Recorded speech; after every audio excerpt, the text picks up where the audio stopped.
Inireklamo si Lolit ng kapwa manager na si Shirley Cuan ng pambubuli dahil sa unprovoked attacks ni Lolit sa alaga ni Shirley na si Bea Alonzo. May 9 na buwan nang tinitira ni Lolit si Bea sa kanyang Instagram account at tabloid column. Noong isang linggo ay nagbitiw si Shirley bilang miyembro ng PAMI o Professional Artist Managers Incorporated, kung saan kabilang din sa samahan si Lolit Solis. Hindi raw niya maatim mapabilang sa isang grupo na wala namang ginagawang aksyon sa reklamo niyang pambubuli ni Lolit.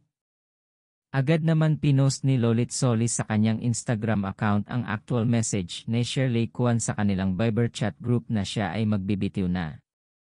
Samantala, ngayong araw October 19, Miyerkules ay nagpadala ng official letter ang presidente ng PAMI para kay Lolit Solis para expelled ito.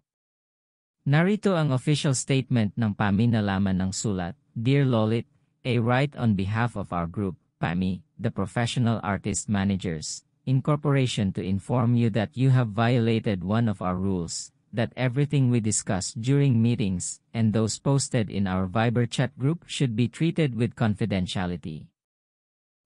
However, you made public via your Instagram account message of Shirley Cuan, which was posted in our Viber chat, the undersigned.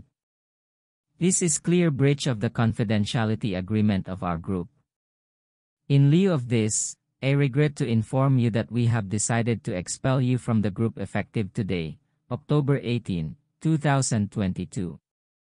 Thank you for your service as one of the pioneers of PAMI. We wish you the best in all of your undertakings. Narito naman ang reaksyon ni Lolit Solis sa pagkakatangal niya sa samahan ng PAMI na dati niyang kinabibilangan. Nalungkot ako salvi nang matanggap ko ang expulsion letter ng PAMI. Alam ko na may nagawa akong kasalanan kaya tanggap ko ang parusa. Humanga ako dahil naging matapang si June Rufino this time na gumawa ng stand.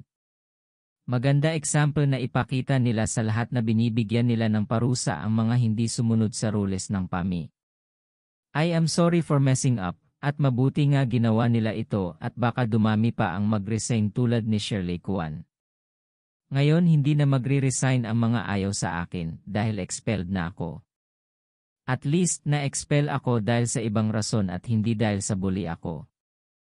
Admit to mistake, bow to June Rufino as President of PAMI, and hope the organization at ang mga members magtagumpay lahat lalo na ang mga alaga nila na parang anak na kaya inilalaban ng patayan gaya ni Shirley Cuan kay Bea Alonzo. Wish all of you well and success. Your expelled member, Lolita Solis #Classic Lolita, malungkot na pahaya niya.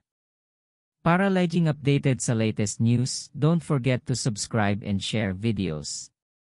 Kita-kits ulit mga friends.